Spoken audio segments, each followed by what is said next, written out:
la cybersécurité est plus importante que jamais. Et elle est au cœur de nos préoccupations. Entre cyberattaques, protection de données et intelligence artificielle, les enjeux sont devenus immenses pour les entreprises tout comme les particuliers. Pour parler, nous accueillons un expert dans le domaine. Ensemble, nous allons décrypter les menaces actuelles et les bonnes pratiques pour se protéger. Ça te va? Salut Kevin. Salut Kevin, ça va? Alors, bonjour, qui es-tu? D'où tu viens? Moi c'est Yacine, donc je suis le fondateur et formateur de l'Académie Certigas Academy. C'est une organisme de formation dans la cybersécurité et la cyberenquête et la cybersécurité en entreprise. Donc en gros, je forme aussi des entreprises dans la vision numérique, il y a la protection des données de leur entreprise. Alors, on va faire un petit point lexique assez vite. On va utiliser des termes génériques aujourd'hui parce que tout le monde ne connaît pas exactement les vrais termes. Donc normalement on ne dit pas hacker parce que hacker ne veut strictement rien dire. Mais pour aujourd'hui, on va considérer que le mot hacker ça veut dire pirate informatique parce que moi je dirais il faut se dire que hacker veut dire juste bidouiller en français. Voilà. Avoir peur d'un bidouilleur c'est grave. Hein. Donc, voilà. C'est ça. Ouais, mais c'est de tromper le public. C'est mieux pour la vie net et c'est dire la même chose que les médias mainstream. Voilà. Ça sert à rien. Il faut pas se leurrer. Et t'es sur BFM TV, hein? Non, je rigole. Alors, la cybersécurité, vaste domaine. Le mot fait un peu peur par moment. Il nous trompe, il nous perd aussi. Déjà, il faut aller dans son contexte. C'est quoi? Avant d'avoir la cybersécurité, il y a la cybercrime. Comme il y a eu beaucoup de crimes au sein de numérique, c'est-à-dire que ça soit dans les... Quand j'entends crime, j'entends pas crime tuer quelqu'un. Non, il y a crime sur la fraude bancaire, la fraude d'assurance, l'arnaque à les brouteurs et autres, l'arnaque au niveau de toute façon, il faut savoir que tous les pirates informatiques criminels font ça pour de l'argent en fait, c'est ça la crime. Et la cybersécurité, c'est là pour justement pour essayer de trouver des failles avant les cybercrimes. Voilà. Et voilà, première information, les hackers font ça pour l'argent. Alors, ça peut paraître bête, hein, mais aujourd'hui, je vois beaucoup de gens qui téléchargent des logiciels, on va dire de façon illégale ou du moins pas très officielle. Et la plupart ne se rendent pas compte qu'ils mettent dans leurs ordinateurs une porte grande ouverte à certains, parce que les hackers qui donnent ces logiciels, qui vous donnent ces logiciels gratuitement en ligne, souvent, ils font pas ça par désintéressement. Est-ce que tu pourrais nous expliquer en quelques mots le danger aujourd'hui de télécharger par exemple Photoshop, mais la version moins légale? On va dire la version gratuite. Enfin, il faut savoir que le téléchargement que le public télécharge, c'est pas eux qui le craquent, c'est pas eux qui le... Voilà, il faut différencier les pirates et le cracker. Le cracker, c'est celui qui craque le programme Photoshop ou autre, qui récupère les licences qu'il y a à l'intérieur et qui les met en libre circulation dans des plateformes spéciales pour que le public télécharge et pour que le but c'est qu'ils rentrent dans leur machine grâce au backdoor qu'ils mettent sur le programme en fait. Je pense. Est-ce que tu parlais en quelques secondes des botnets? Non, je n'ai pas parlé de Non. Est-ce que tu veux justement expliquer comment ils font justement pour créer des botnets ou des réseaux d'ordinateurs français? Donc il faut savoir que les botnets, à la base c'est de DOS et DDoS. Donc DOS, ça c'est pour les petits qui dit c'est pour les petits groupes qui utilisent des programmes et qui préparent des opérations grâce aux réseaux sociaux, Facebook ou autres. qui disent aujourd'hui c'est l'OP France ou l'OP voilà quoi, pour faire une attaque informatique pour faire tomber un serveur. Ça c'est le DOS. Et après il y a le DDoS. Donc ce qui est ce que je préfère c'est le DDoS. Pourquoi? Et ça rejoint sur le botnet parce que le botnet c'est juste pour moi c'est juste un petit package pour rassembler le DDoS qui est à l'intérieur, pour mettre tous les adresses IP des machines, c'est-à-dire tous les adresses des machines des particuliers, entreprises et autres, pour faire une attaque de masse sans que les utilisateurs de la machine en question sachent qu'ils participent à une attaque de masse sur un serveur. En fait, en gros, ce sont des zombies. Et les zombies là, si on lui dit pas d'arrêter, il va encore démarrer en fait. Le plus impressionnant, c'est qu'aujourd'hui, par exemple, l'ordinateur de la personne qui nous écoute, là, peut être un ordinateur zombie sans qu'il le sache. Il peut attaquer des sites internet sans qu'il le sache. Il existe un moyen de s'en rendre compte? Il faut savoir que c'est un peu compliqué. C'est pas compliqué en lui-même, mais c'est un peu compliqué de se rendre compte. Même les EDR, en fait, les antivirus, qui proposent contre le phishing, contre tout ça, ils arrivent pas aussi à le détecter. Donc je sais pas encore si je peux pas te confirmer oui ou non, mais pour le moment, non, sincèrement. Bon, au moins c'est une réponse qui est plutôt claire.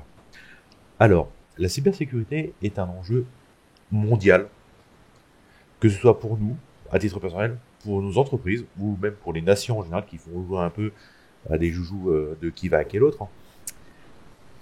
Au cœur de la cybersécurité, il y a une chose fondamentale qui sont les données. Ouais.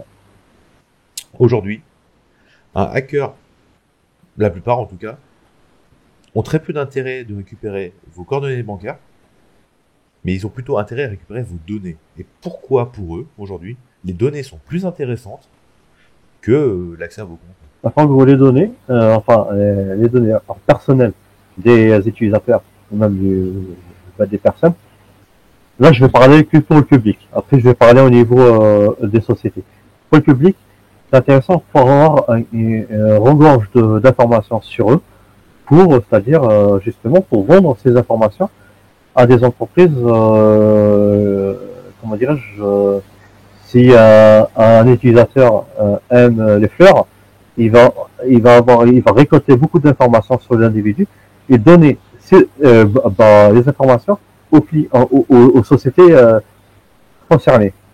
En gros, voilà, et ensuite envoyer de la publicité à des utilisateurs. Nos données sont précieuses. Exactement. C'est mis dedans pour c'est-à-dire pour un jour faire du marketing, marketing en masse et illégal, voilà, parce qu'ils n'ont pas donné. Avant, c'était pas illégal, maintenant c'est illégal avec l'RGPD. Ah, justement, on va parler du RGPD parce que là, c'est un sujet assez intéressant.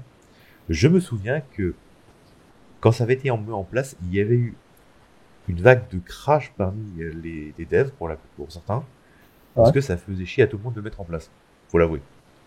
Mais si c'est chiant pour les entreprises à gérer, et si on a des grosses amendes à la clé si on ne les respecte pas, en quoi le RGPD aujourd'hui est intéressant pour les utilisateurs? Maintenant, faut savoir que les RGPD, vous pouvez avoir l'amende. Avant, vous n'avez pas eu l'amende. Maintenant, vous pouvez, c'est-à-dire, si vous souhaitez supprimer vos photos qui datent depuis les années 90-2000, vous avez le droit de faire une demande pour faire un droit à l'oubli. Voilà. Et vous êtes aussi sécurisé sur certains trucs. Et maintenant, ce qui est intéressant pour les pirates, c'est que, enfin, les pirates gentils, hein, je parle sur des pirates éthiques, des hackers éthiques, faire c'est-à-dire soit des audits directement que la société savent qu'il y a une audit, soit juste pour un challenge, voir si le site internet ou le réseau a une faille et aller donner l'information au webmaster ou à l'administrateur réseau Word pourquoi il y a une faille. C'est-à-dire voilà, plus avant non les webmasters à l'époque ils disent ouais mais pourquoi t'es rentré compagnie, pourquoi t'as attaqué mon site et compagnie. Mais maintenant grâce à la RGPD on est protégé sur ça. Maintenant c'est l'entreprise qui va avoir tort que le pirate. Faut savoir aussi qu'aujourd'hui, les sites qui ne sont pas en conformité avec la règle RGPD sont passibles d'amende. Alors, si c'est touché une entreprise. Parce que je crois que c'est un peu plus laxiste pour les sites à caractère personnel. Mais on se rend compte aussi que, par exemple, certains sites n'ont pas voulu se mettre en conformité, des sites d'entreprise, notamment certains sites américains, et qu'aujourd'hui, si on a une connexion depuis l'Europe ou depuis la France, on a un panneau avec marqué que ce site est inaccessible depuis notre zone géographique parce que les sites ont bloqué. Après, comment dire, que l'Union européenne bloque des sites parce qu'il y a ça, moi je dis ça c'est un peu naze. Parce que grâce au VPN, on peut, c'est-à-dire retourner tout l'écosystème en fait, de l'Union européenne.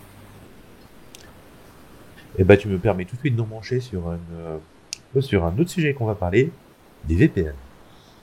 Alors, les VPN dans l'esprit populaire, c'est un outil magique qui nous permet de nous localiser à n'importe quel endroit sur cette planète pour ne pas être retracé. Or, là, tous les VPN ne se valent pas. Il y a des VPN qui conservent nos données de connexion, conservent nos données de ce qu'on a fait dessus, d'autres qui sont plus transparents et qui marquent clairement qu'ils ont tout supprimé. Et attention au piège des VPN gratuits surtout. Non. Il faut savoir que quand tu dis faire attention aux VPN gratuits, c'est avec les marques NordVPN, GhostVPN et compagnie. Ça, ok, certes. Mais il faut savoir qu'il y a OpenVPN qui est encore plus meilleur que les autres. Donc on peut savoir c'est une configuration. Il y a même, je sais plus comment il s'appelle, c'est un VPN que toi-même tu peux le configurer en fait. Alors oui, je crois. Je sais plus, c'est un dragon alors. C'est un dragon, je sais plus comment ça s'appelle, Gay, quelque chose comme ça. Alors, tu as raison. Je vais clarifier mon propos. Je parle évidemment des VPN qu'on nous vend dans le commerce. Hein. Je parle pas des VPN personnels. Parce qu'évidemment, voilà. Je parle bien des VPN qu'on nous vend dans le commerce, type ExpressVPN, CyberGhost, NordVPN, ProtonVPN, enfin voilà, tous ces VPN-là. Mais aussi les VPN qu'on peut trouver gratuitement. Et je crois qu'il y a une phrase qui résume assez bien dans le domaine des entreprises de la tech. Quand quelque chose est gratuit, c'est qu'en général on dit que quand c'est gratuit, c'est que c'est vous le produit. Voilà. C'est que ces VPN ne sont pas gratuits sans raison, en fait. Une entreprise ne peut pas faire une offre gratuite sans raison.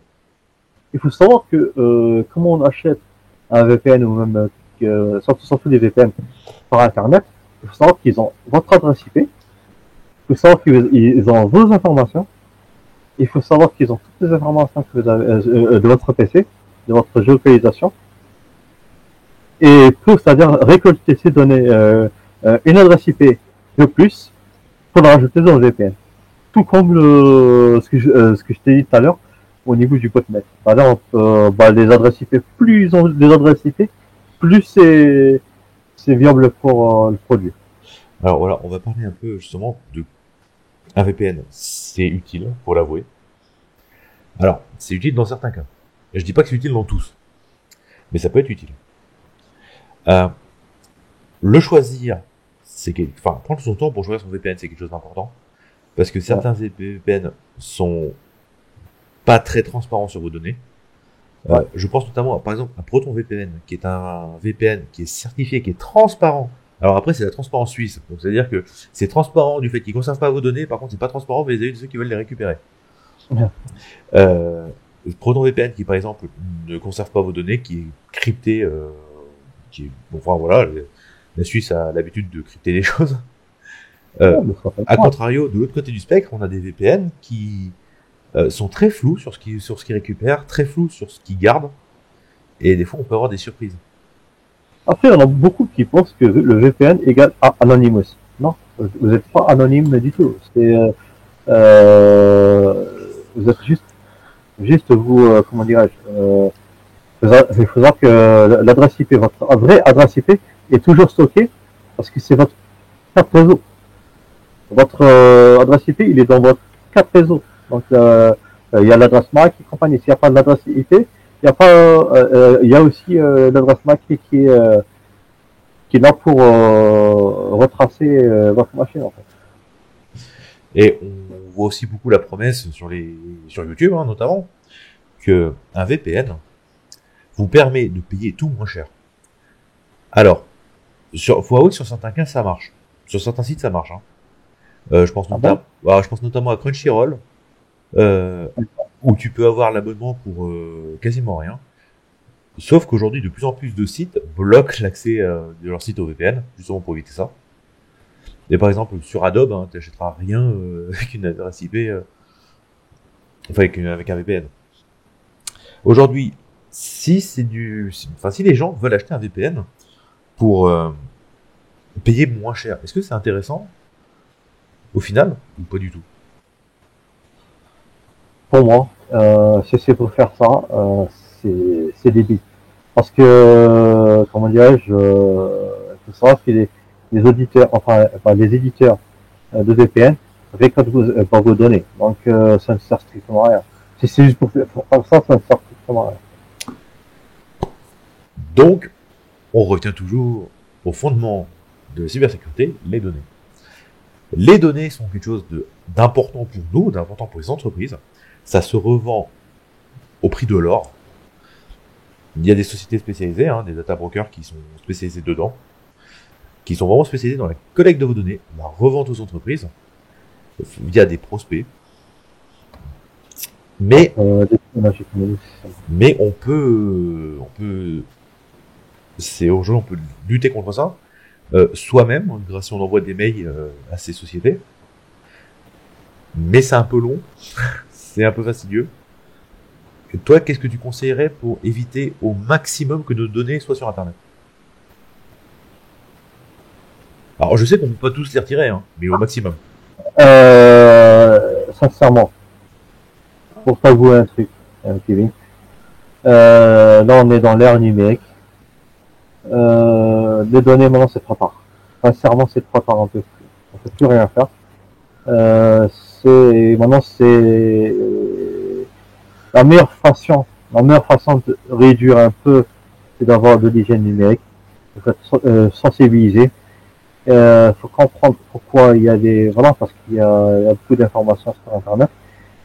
Il n'y a pas que sur Google. Google, c'est juste la partie de l'iceberg. Après, il y a d'autres moteurs de recherche. Mais voilà, donc, il y a d'autres moteurs de recherche qui sont pas vos données. Voilà, mais pour moi, sincèrement, je peux me tromper encore une fois, mais c'est trop tard parce qu'on est dans l'ère numérique. On est dans l'ère numérique. Même toi qui, je me souviens quand je t'avais rencontré il y a longtemps. Ah, longtemps. Il y a longtemps. T'étais un peu réfractaire aux réseaux sociaux et désormais tu t'y es mis, mine de rien. Parce que je crois qu'on a plus le choix aujourd'hui. On n'a plus le choix. On n'a plus le choix parce que si on n'a pas les réseaux, d'une, je peux pas me faire connaître. Oui. Et de deux, je peux pas faire de la veille numérique parce que en tant qu'expert en cybersécurité, il faut qu'on se mette, qu'on veille le numérique. C'est pas parce que qu'on a de l'expérience dans la cyber que demain il n'y a pas un changement et que après voilà vous êtes bloqué parce qu'il y a un changement de commande, il y a un changement de base de tout ça. Donc voilà. Donc, vous serez bloqué en fait. Même nous, hein, des désespérant en cybersécurité, c'est ça. Hein. Et aujourd'hui, à l'ère des nouvelles technologies, à l'ère où tout va plus vite,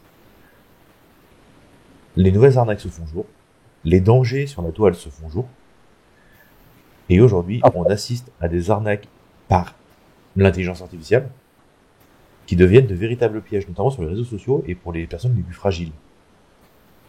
Il faut savoir que la IA, voilà, je peux aussi me tromper par rapport à ça. Je suis pas spécialiste de la IA, mais la IA ne date pas d'aujourd'hui. Elle date depuis les années 80 et 90, ouais, mais à peu près. Les... C'est juste parce que là, c'est le, comment dire, c'est le boom, c'est tout. Mais dans les années 90, il n'y avait pas Midjourney. Non, il n'y avait pas ça. Mais il y avait aussi, tiens, en comparant de ça, il y a le langage R, voilà, il y a à quoi il sert. Aujourd'hui, par exemple, si je vais sur, je vais prendre un réseau assez utilisé par les arnaqueurs, Facebook. Ouais. Aujourd'hui, je suis une personne âgée, mettons, j'ai 68 ans. Ouais. Je suis seul. Alors, je rassure tout le monde, j'ai pas 68 ans et je suis pas seul. Mais admettons. J'ai 68 ans, je suis seul, je suis sur Facebook, je mets des petites photos et des petits textes comme font toutes les personnes de mon âge.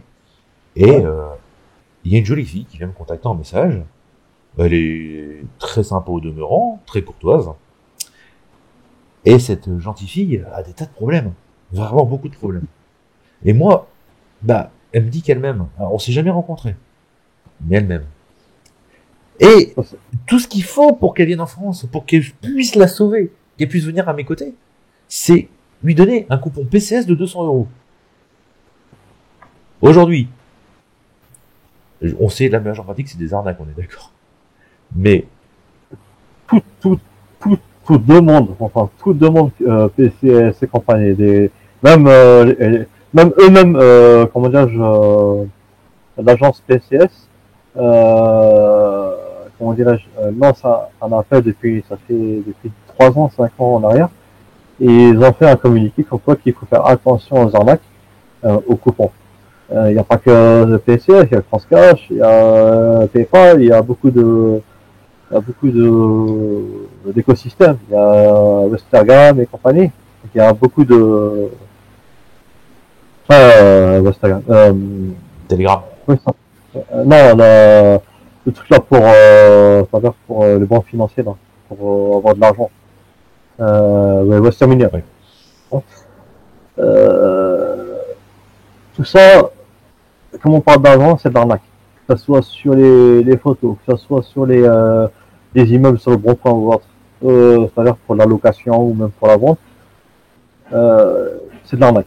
Il y a même tout ce que tu as parlé, c'est les personnes de l'Afrique de l'Ouest, les booters. Donc on est d'accord que cette jeune femme sympa au demeurant, il y a peu de chances qu'elle m'aime vraiment. D'ailleurs, il y a peu de chances aussi que ce soit la jeune fille blonde de 20 ans qu'elle a affichée sur son profil. Attends, il faut savoir aussi qu'il y a deux façons de savoir. Il faut que tu prennes la photo. De toute façon, on peut le voir. Si c'est une vraie photo, tu prends la photo et tu vas sur Google, Google Images, et tu peux c'est-à-dire faire du reversing, pour renverser la photo et voir si la photo elle est dans d'autres sites. Après, je dis pas sur Google il y a tout. Non, ça veut pas dire qu'il n'y a pas sur Google, mais on peut pas le mettre sur une autre plateforme pour le réanalyser pour voir s'il n'y a pas sur d'autres sites. Après, il y a aussi, en parlant de la IA, on peut générer des photos pour tromper ce que tu me dis. Et justement, les photos IA qui étaient peu ressemblantes il y a encore quelques années deviennent de plus en plus bluffantes. Même moi, en tant que photographe, je vois des fois des photos où je me pose la question, c'est vraiment de l'IA, ça? Alors, il y a toujours des choses qui nous disent que c'est de l'IA, mais quand tu vois une photo vite fait, et que tu n'as pas le temps de la regarder, tu regardes pas dans le détail, tu regardes, tu fais, ah, elle est belle la photo, et puis après tu te rends compte, ah, merde, c'est de l'IA, tiens. Voilà. C'est l'IA. Et en plus, pense-vous au niveau de, c'est-à-dire, au niveau de, comment dirais-je, au niveau du facial un petit peu, et au niveau du front. Toujours repérer le front aussi. Alors, aujourd'hui, j'ai envie de te dire qu'avec les techniques de photographie moderne, et aussi les modernités au niveau des IA, donc je pense notamment à Midjourney et à Flux, ça va devenir de plus en plus difficile parce que ils sont vraiment ressemblantes. J'ai vu certains collègues professionnels qui ont voulu faire un test un peu idiot peut-être, mais qui ont voulu faire un test, se comparer leurs photos à des photos générées par IA. Il y en a certains qui ont été étonnés parce que mettre sa photo qu'on a prise nous-mêmes avec notre réflexe et la photo IA à côté et dire laquelle est la vraie, laquelle est de la fausse.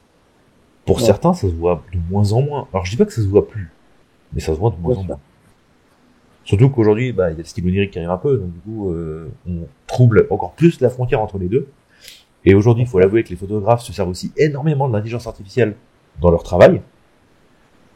Je pense notamment avec toute la suite Adobe qui a des logiciels mais monstrueux pour l'édition des photos. Et aujourd'hui, la frontière de l'IA se trouble. Et aujourd'hui, je conçois aussi qu'une personne âgée qui n'est pas arrivée dans l'ère de la technologie comme nous, enfin qui est venue bien avant, puisse être trompée, perdue dans ce nuage, et qu'elle puisse être prise dans les filets des escrocs qui eux maîtrisent la technologie. Parce qu'il faut le dire aussi, et c'est là où ça devient un peu terrifiant, c'est que les brouteurs qui hier avaient des techniques qui étaient cramées à des centaines de lieux se sont professionnalisés. Et tu sais que maintenant les brouteurs, les trackers et les pirates se réunissent pour un seul truc, hein, genre, parce que les brouteurs, eux, ils s'occupent au niveau du comment dirais-je, du marketing. En gros, ils récoltent les informations sur l'individu ou même il essaie d'escroquer la personne.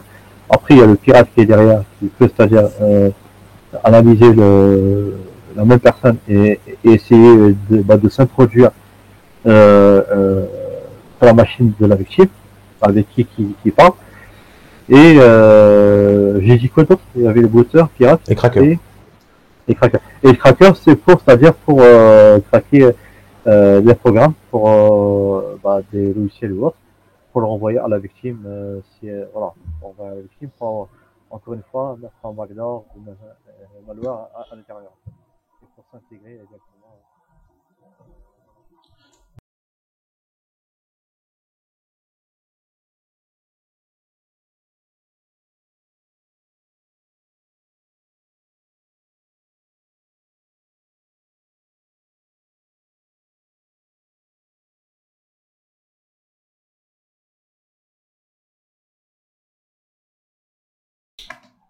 Alors, on a parlé des brouteurs.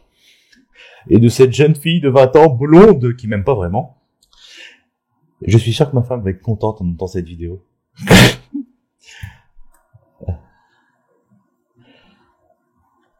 Ouais, je crois qu'elle me connaît à l'aide d'humour. Et aujourd'hui, on va parler d'un autre type d'arnaque. Je reçois un appel de mon conseiller bancaire qui me dit « Monsieur, votre compte a été piraté. Pour confirmer la transaction, regardez mon numéro et vérifiez que c'est bien le numéro de la banque. » Alors je vérifie, c'est bel et bien le numéro qui est derrière. Et cette personne me demande les numéros de ma carte bancaire pour arrêter la transaction. Et là, je me rends compte que j'ai été débité. Je rappelle et on me dit « Ah non, désolé monsieur, le service fraude de la banque ne vous a jamais appelé. » Et pourtant, quand je regarde mon téléphone, c'est bien le numéro de la banque. Qu'est-ce qui s'est passé? En gros, c'est un site très connu dans le monde de la qualité, avec Astérix et compagnie. En gros, c'est des usurpations d'identité, mais pour le téléphone. En gros, ils prennent le numéro de téléphone de la société concernée, parce qu'ils ont enquêté, en fait, ils ont fait du renseignement sur vous. Donc, ils savent dans quelle banque vous êtes et compagnie. Donc là, ils se font passer pour la banque en question, pour vous faire, pour vous dépouiller, excusez-moi du terme, pour vous dépouiller grâce au code SMS. Mais comment c'est possible qu'ils aient le numéro de la banque? Pourquoi sur mon téléphone, c'est bien le numéro de ma banque qui est affiché? Oui, c'est l'usurpation. Ils usurpent le numéro. En fait, c'est une, comment dirais-je, une configuration. Je sais pas comment t'expliquer le truc, c'est configuration. Ils mettent le numéro, enfin, en gros, c'est un phishing. c'est un phishing numéroté, c'est-à-dire qui met en tête sur leur programme le numéro de la société qui est concernée, qui renvoie sur un numéro d'appel spécifique pour que la victime a à l'affichage le numéro de la société, de l'entreprise qui est voilà. Mais il y a aussi des systèmes pour bloquer ça en fait, pour bloquer pour bloquer les usurpations de numéros. En fait. Donc, aujourd'hui, s'il y a marqué, par exemple, que c'est le service frauduleux de ma banque qui m'appelle, eh ben, c'est peut-être pas forcément ça. Et il y a une astuce, je sais pas si elle est bonne, enfin, je sais plus si elle marche encore, mais en tout cas, il y a une astuce à l'époque, quand ça a commencé, qui consistait à déjà ne raccrocher le numéro, alors ne pas répondre à cette personne, ne rien donner à cette personne, et que si on rappelait ce numéro qui nous avait appelé, ben, on tombait pas sur notre banque, on tombait sur le vrai numéro. Ça fonctionne plus? D'accord. Non, ça fonctionne plus ça. Et maintenant, il faut savoir que maintenant les entreprises maintenant, ils sont obligés d'avoir un nouveau numéro. Ça ne sera pas du 06, ça ne sera pas du 06, ni du 07, ni du 09, encore moins du 02 et autres. C'est un numéro spécifique pour les entreprises. Donc ça sera que ça que vous pouvez avoir confiance. Et encore, voilà, il y a encore. C'est mieux de rappeler directement ça jamais, la banque soi-même. Voilà. Mais, exactement. Et généralement, le service fraude, il faut savoir que c'est vous-même qui appellent pour quand vous avez fait un contrat, il y a eu une fraude, c'est vous-même qui doit le déclarer et non le contrat. Sauf si le contrat, ça c'est vraiment des cas extrêmes. Comme ils voient ce qui est dans leur système au sein de la banque, ils peuvent voir les irrégularités. Aujourd'hui, vous avez payé, exemple, vous avez payé en France, et dans le même moment, vous avez payé aux États-Unis. Au même moment, vous êtes payé en Chine. Dans la banque, il a rien compris. Là, il va par sécuriser. Il a bloqué en gros, il a bloqué la carte. Et il a contacté des utilisateurs pour dire qu'il y a eu fraude. Il est bien de rappeler que les banques, en cas d'arnaque, si vous faites arnaquer, sont dans l'obligation de vous rembourser. Bien sûr. C'est une loi du système financier. Alors, et ils n'ont pas. Faut être franc, ils sont remboursés sauf dans deux cas où la négligence est manifeste et grave. Mais les banques en général ont toujours un tas de langage assez fleuri pour ne pas nous rembourser. N'hésitez pas à vous renseigner auprès d'une personne qui s'y connaît juridiquement pour savoir si vous êtes dans votre bon droit. Il faut savoir que les banques maintenant, là, je sais pas, mais parce que j'ai eu des contacts, on m'a dit est-ce qu'on veut venir me former des banques et compagnie. Je leur ai dit pas de souci. Mais il faut savoir que avant, les conseillers ou les conseillères des systèmes bancaires ne sont pas financés à la cybercriminelle des financiers. C'est pour ça qu'ils sont un peu dans les nuages à rembourser, c'est la loi. Sauf si la défaillance est prouvée que ça vient de vous, que le piège était tellement gros que vous ne pouviez pas l'éviter et que vous avez fait une défaillance grave, mais normalement ils doivent vous rembourser. Et n'hésitez pas à vous renseigner auprès d'un conseiller juridique si vous pensez être dans votre bon droit et que votre banque ne souhaite pas vous rembourser. Quand ça touche à des sommes de 50 €, je sais pas si payer un avocat ce soit utile, mais quand ça touche à des 30, 40, 50 000 €, bon. Comment dire, au début, allez voir un juriste. Il y a des maisons juridiques qui est totalement gratuite, et c'est-à-dire qui est donné en confiance au niveau de la mairie. C'est la mairie qui donne ce genre de propositions aux individus, enfin aux utilisateurs qui font. Oui, et puis je me sens que lors des avocats fait des permanences La maison des avocats. C'est Ouais. la maison des avocats, Ah, ouais, c'est ça, exactement. d'accord. C'est Donc, la ça maison des que... avocats. N'hésitez pas. Il n'y a pas de 99% qui sont dans la maison des avocats, ce sont des juristes. Voilà. Les avocats ils sont là pour donner des conseils, mais plus pour En tout cas, allez voir quelqu'un qui s'y connaît. d'ordre judiciaire. Merci de Voilà, c'est plus simple. Donc voilà, ça c'est les Voilà. trucs dans le cas où ma banque m'appelle. Mais il y a aussi une autre arnaque qui touche toujours à la banque et au téléphone. Quelqu'un veut accéder à mes comptes. Ouais. Et normalement, je reçois un email, un SMS de confirmation. Ouais. Mon téléphone bug un peu. Yes. Et cette personne qui retente d'accéder à mes comptes, ce coup-ci, c'est lui qui reçoit ce code de confirmation. Et mais moi, j'ai rien reçu sur mon téléphone. Comment c'est possible qu'une personne puisse récupérer ma carte SIM et mon numéro de téléphone et l'accès à mes comptes d'une même occasion, mais sans qu'il n'ait ni volé ma carte SIM, ni volé mon téléphone. En gros, c'est un système de social engineering pour moi. Ça s'appelle du simming. Du SIM swapping. Je sais pas si je l'ai bien prononcé. Je sais pas. Voilà. Je connais pas trop ce type de système, mais c'est ça en fait. C'est le but, c'est d'usurper le numéro de la personne et grâce à l'opérateur, voilà. Parce que maintenant on peut, grâce avec le numéro RIO, changer d'opérateur. Mais bon, bref, c'est pas ça qu'on parle pas de ça. On parle de l'usurper le numéro, le numéro de téléphone et le numéro d'identité de la carte SIM. Il faut savoir, dans la carte SIM, il y a le numéro IMEI. Donc, c'est pas un secret de polichinelle, donc c'est étoile dièse 06 dièse. Vous pouvez voir le numéro d'IMEI, que ce soit la carte SIM, que ce soit le numéro de votre machine. Et voilà. Et c'est intéressant pour justement pour l'antivol ou même pour comment dirais-je, les assurances ou même la police. Ils peuvent bloquer le téléphone à distance au cas où il y a eu vol ou autre. Et grâce à ce numéro-là, ils peuvent le bloquer. Après, attention, ça ne veut pas dire que demain la machine elle est bloquée.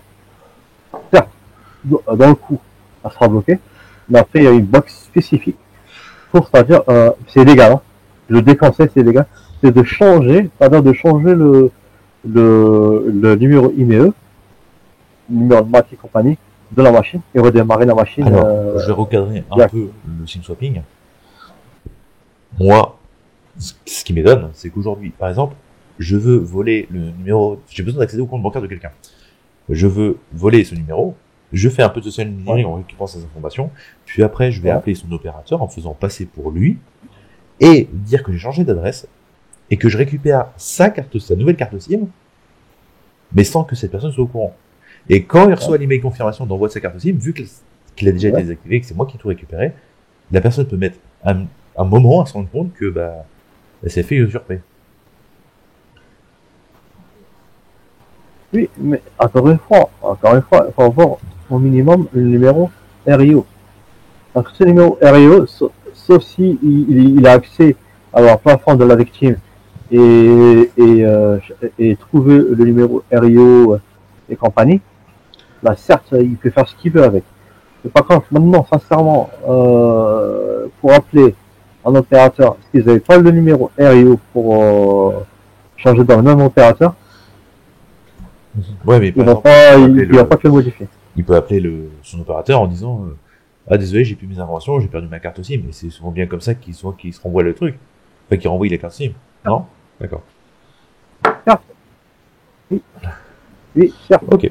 Mais ça ne sera pas dans le même numéro. D'accord. Ça sera un nouveau numéro. On en est là. Bon, maintenant que je me suis bien fait arnaquer avec mon téléphone, j'adore me faire arnaquer aujourd'hui. Je suis quelqu'un qui adore se faire arnaquer. Je reçois un email. Mon Dieu, une princesse nigérienne a besoin de moi. Et elle m'envoie un joli email avec plein de fautes d'orthographe, mais c'est pas grave, hein, c'est une princesse, elle n'a pas le temps d'écrire. Et dans cet email, il y a des liens chelous que je vais cliquer un peu dessous, un peu partout, et d'un coup je tombe sur la CAF, je tombe sur la poste, je tombe sur un colis qui va arriver. Alors je me souviens pas d'avoir commandé un colis, mais c'est pas grave. J'ai mon colis qui va arriver, je suis content, je sais pas ce qu'il y a dedans, je sais pas où il est, et je me souviens plus de l'avoir commandé. Mais il va arriver. Et en cliquant sur cet email, on me demande tout un tas d'informations que je vais gentiment rentrer, hein, parce que bah, c'est mon colis, donc il savent déjà tout sur moi. Mais bon, au cas où, je vais quand même les rentrer. Ces sites, aujourd'hui, c'est des sites frauduleux. Mais, par moment, ils nous demandent même pas notre carte bancaire.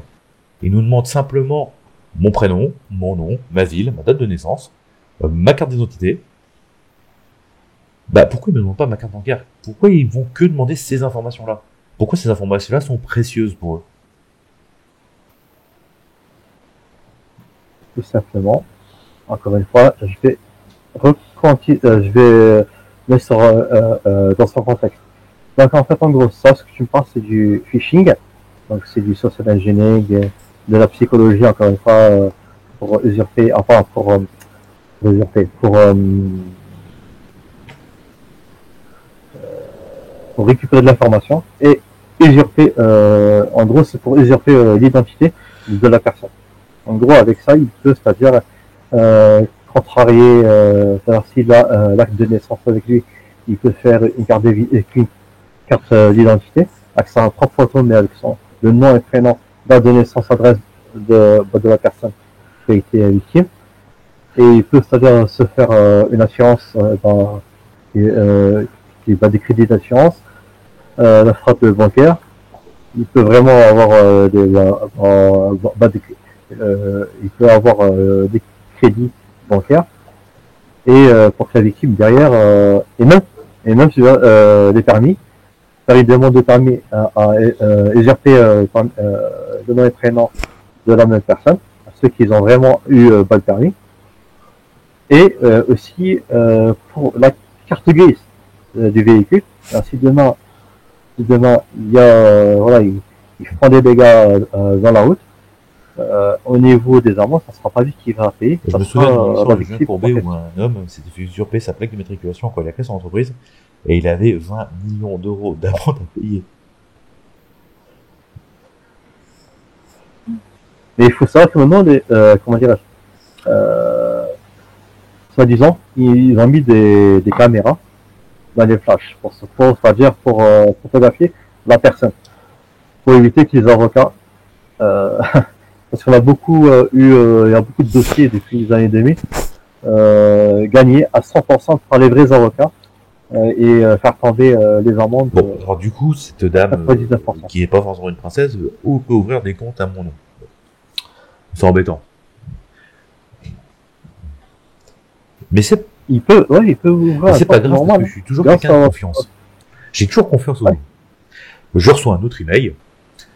Et ce coup-ci, c'est d'un... Alors, je commence sur YouTube, hein, j'ai 68 ans, je suis content, j'ai ma petite chaîne YouTube. Je commence sur YouTube et là, du coup, j'ai une marque qui m'envoie un message. Il m'envoie un logiciel à tester en avant-première pour révolutionner le monde du stream. Moi, vu que je fais confiance aux marques, je télécharge ce logiciel. Mais il n'y a rien qui marche sur l'ordinateur. J'ai beau lancer le logiciel en permanence, l'ordinateur reste figé, il veut rien faire. C'est comme si le logiciel s'allumait et s'éteignait en permanence. Mais qu'est-ce qui se passe? Pourquoi cette marque m'a envoyé un logiciel qui marche pas? En gros, pourquoi il marche pas? C'est qu'en fait, c'était une fake le logiciel, c'est un faux papier pour tromper les utilisateurs. Donc en gros, ils mettent le logo de la société concernée, Photoshop ou autre. Ils vont dans les réseaux sociaux, ils vont voir tous les utilisateurs qui utilisent cette thématique, et prennent l'email et envoyer à cette clientèle ces pseudo-logiciels avec Photoshop. Et à l'intérieur, en fait, il y a un malware. En gros, c'est le malware qui est indétectable des antivirus, qui est à l'arrière et qui est là pour contrôler le PC à distance. Il peut faire ce qu'il veut C'est-à-dire, il peut, te voir en direct. Il peut activer le micro. Il peut espionner, faire de l'espionnage avec l'audio. Il peut voir le bureau. Voilà, donc ce qu'il y a dans le bureau et compagnie. Il peut récolter de l'information. Il peut enregistrer le clavier.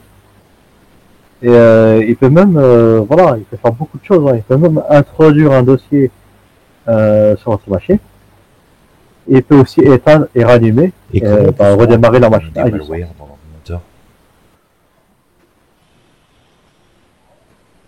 Si, malgré qu'il y a des malwares qui sont indétectables, il faut savoir qu'il y a certains EDR, c'est-à-dire des antivirus qui font un petit peu tout complet, phishing, malware et compagnie. Comme on va dire Defender, comme Kaspersky, E7. des data. E7, antivirus. Comment? Je sais pas. Après, moi je connais que ces. Après, il y a aussi l'autre là, comment ça s'appelle le robot là. Celui-là qui est c'est un. Ouais, bah, Un antivirus avec un personnage qui est un robot en fait. Un genre de. Voilà. Ok. Linuxien, va. Attends pour moi. Ouais. Cela. Il faut savoir que ces antivirus-là, pour ceux qui utilisent Apple ou même Microsoft, pour moi, c'est les meilleurs. Il y a des sur Windows, il y a leur propre comme Windows Defender. Windows Defender, je peux rien dire parce que il est très bon. Il est très bon. Il fait le taf. Sincèrement, il est très bon, mais il y a d'autres antivirus. Hein. Il y a des failles. Hein. Sincèrement, il y a des failles. Et voilà, mais il y a des failles, mais il fait. Par contre, Windows Defender ne fait pas un EDR. D'accord, il n'est pas comme des data ou Kaspersky et compagnie. Comment dirais-je, Windows Defender, il est là juste pour vous protéger sur le net, tout simplement. Il est pas là pour les phishing. Ouais. Alors je précise quand même au demeurant que le personnage de personne de 68 ans, j'ai rien contre les personnes de 68 ans, ça marcherait aussi bien avec un adolescent, ça marcherait aussi bien avec une personne dans le milieu de l'âge, vers 20, 30 ans, ça marcherait avec tout le monde. C'est juste un personnage comme ça pour illustrer, mais c'est absolument pas. Je dis pas qu'il y a que les personnes âgées qui se font avoir, bien au contraire. Aujourd'hui, moi, comme toi, hein, d'ailleurs, on peut se faire avoir, même si on s'y connaît. Vraiment, on a beaucoup des experts en cybersécurité, sincèrement, qui se font avoir. Parce que tellement les pirates sont assez ingénieux. Maintenant, je vais dire que sincèrement, le social engineering, pour moi, c'est du social engineering inversé. Pourquoi je dis ça? Je m'explique. Maintenant, ils créent leur propre site, qui vendent des produits et compagnie. Et avec le protocole, le protocole SSL ou les compagnies, ou même le TLS et compagnie, le protocole. Moi, je préfère le TLS, mais c'est pas viable aussi. Non, enfin, c'est viable pour certains sites, mais pour les sites qui sont créés grâce aux escrocs, en gros, ils font leur propre site de e-commerce. Vous achetez, vous mettez vos numéros bancaires, vous avez le numéro SMS complet. Et ben, quand vous avez validé, ils vont dire confirmé, vous avez confirmé votre pseudo-livraison. En gros, vous n'allez jamais recevoir le produit, mais l'escroc va récupérer l'argent. Mais non pas la carte bancaire parce qu'elle est protégée par un système autre. Parce que maintenant, pour créer un e-commerce, il faut avoir un système bancaire très sécurisé. Donc ça ne sera pas l'escroc en lui-même qui va utiliser vos données, mais il va récolter l'argent Attention aux influenceurs qui vous vendent tout et n'importe quoi. Donc voilà, bon. On va changer de domaine, hein. Je vais prendre une machine à remonter le temps, et d'un coup je vais devenir jeune. Très jeune. 18 ans. C'est bien, c'est 18 ans, c'est un bon âge pour commencer. J'adore les réseaux sociaux. J'adore Instagram, j'adore Facebook, j'adore X ou Twitter, ça peut comment les gens veulent l'appeler. Et je poste tout et n'importe quoi. Je poste ce que je mange, je poste où je vais, je poste ma maison, je poste tout et n'importe quoi. Mais vu que c'est des réseaux sociaux, c'est pas dangereux, on est d'accord. Il y a aucun danger dessus. Ah, j'ai pas l'impression que tu sois d'accord avec ça. Ah, alors faudrait que tu m'expliques parce que moi je suis trop jeune. Je suis pas d'accord du tout. Je suis pas d'accord. Voilà, en parlant de ça, on peut récolter vos informations, d'accord? Les photos, on peut même usurper encore votre identité sur les réseaux, se faire passer pour vous, pour encore une fois avoir des amis ou même voir la famille, comment dirais-je, de la victime et récolter de l'information sur d'autres, des amis et autres, et ensuite te faire croire aux amis qu'on voit que je suis au Canada, que je suis bloqué, j'aimerais avoir de l'argent. Encore une fois, c'est encore de la psychologie pour escroquer, mais aussi, attention, pour les influenceurs qui s'exposent trop leur vie sur les réseaux, c'est égal à un problème. Parce que tu as déjà entendu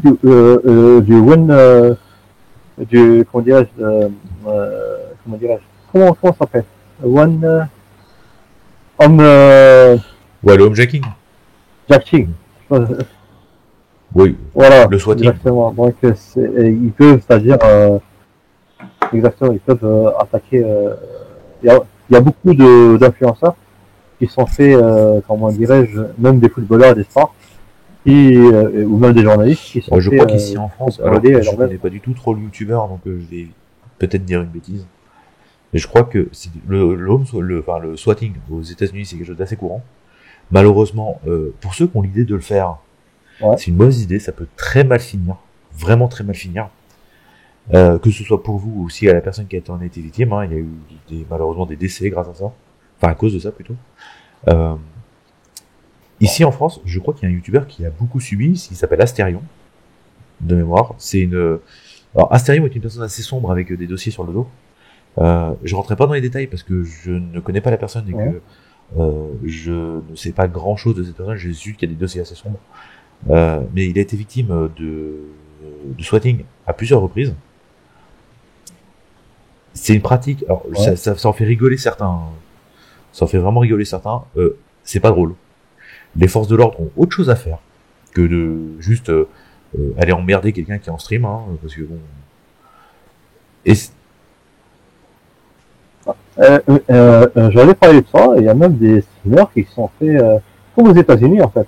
En gros, il y a des haters du streamer qui, encore une fois, qui usurpent le numéro de téléphone de la personne. Il fait croire qu'ils appellent la police et autres pour dire oui, j'ai pris en otage ou même je suis un terroriste et compagnie de la personne, pour que la personne lui dise oui, l'adresse et taper sur la porte. Voilà, il sonne pas, hein, la BRI il sonne pas, il passe directement sur la porte et parce que eux ils pensent que voilà qu'il y a eu vraiment il y a eu vraiment un truc.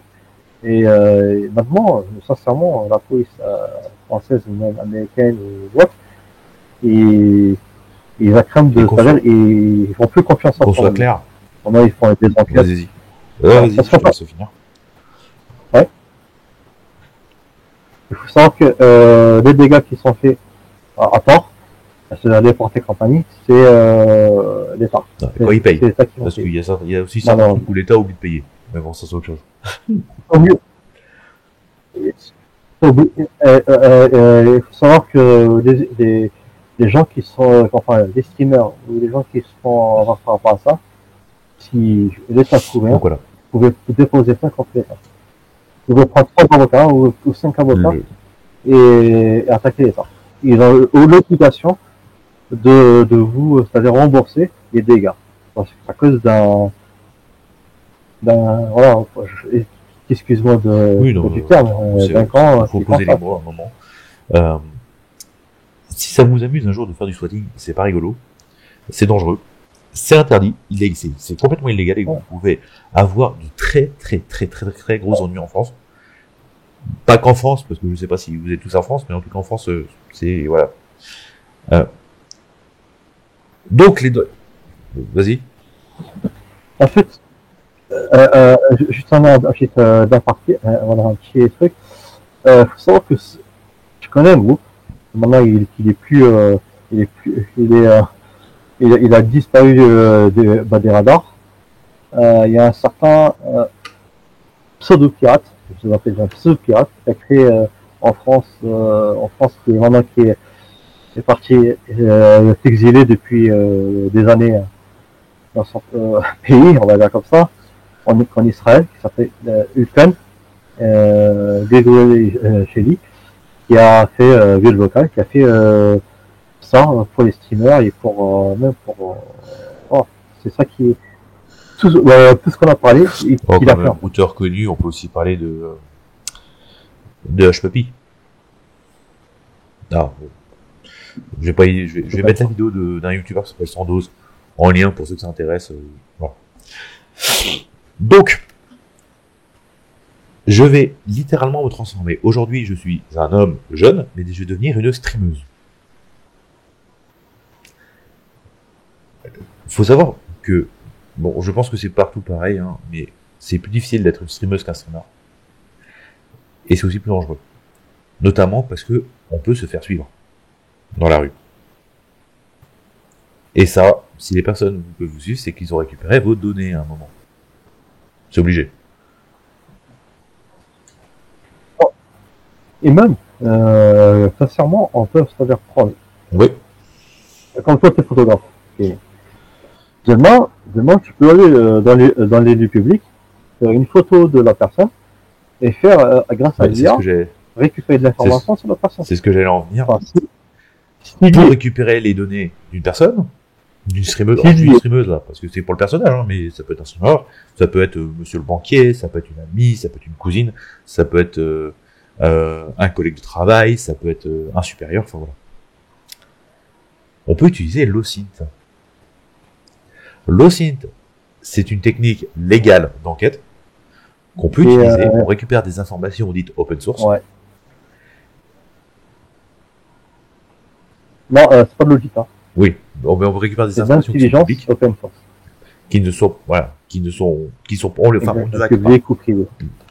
Et ces données, on peut les traiter pour trouver une personne, que ce soit par sa photo de profil sur Internet, mais aussi, et c'est le plus impressionnant, c'est que en fonction des images, de l'image, par exemple, si je trouve une photo de la personne devant chez elle, mais que je n'ai pas son adresse, j'ai pas le lieu, j'ai rien, en cherchant les bâtiments, les avions qui sont passés dans le ciel à un certain moment, à une certaine heure, on peut retrouver exactement l'emplacement où était prise la photo. Bien sûr. Sur la photo, en fait, il y a une métadonnée. Il faut savoir que dans les sites internet, ça regorge de métadonnées. Sur les images, sur les photos, il regorge de métadonnées. En gros, quand vous allez faire une photo, on peut voilà, il y a la marque de votre appareil, soit c'est avec un smartphone, soit c'est avec une caméra, soit avec un appareil photo. On peut savoir la marque, on peut savoir où ça a été géographiquement, grâce à l'attitude et temps.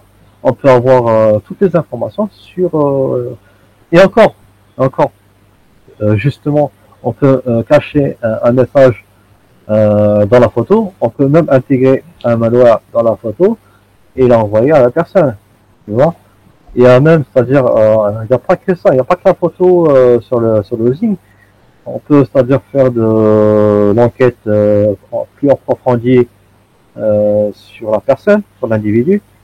On peut faire de la recherche de personnes disparues ou même qui fuguent. On peut, c'est-à-dire, y aller faire une enquête de fraude bancaire ou de crypto ou autre. Tout ça grâce au code d'Aflet. Faire du social, enfin du recherche d'informations et du renseignement en fait. Et même voilà, et justement pour ceux que là je vois sur le Bon Coin et autres, et même les particuliers ou autres qui vendent leur téléphone portable ou leur ordinateur portable, J'ai des conseils Vas-y. à leur proposer, si tu m'excuses, Kevin. Euh, des ordinateurs qui a les disques durs, c'est-à-dire qui est soudé, qui est soudé. Si vous avez plus besoin du PC, mais vous n'avez pas besoin de données ou autre, vous pouvez comment dire, vous pouvez le revendre dans des structures de revendeurs, parce que eux ils vont faire, c'est-à-dire eux ils savent à qui ils vont leur donner. En gros, ils vont enlever la carte mère et ils vont enlever le flash qui est à l'intérieur pour le supprimer, pour remettre à nouveau. Ils peuvent le changer et le revendre. Après, pour les ordinateurs portables ou fixes, il faut jamais les vendre avec les disques durs.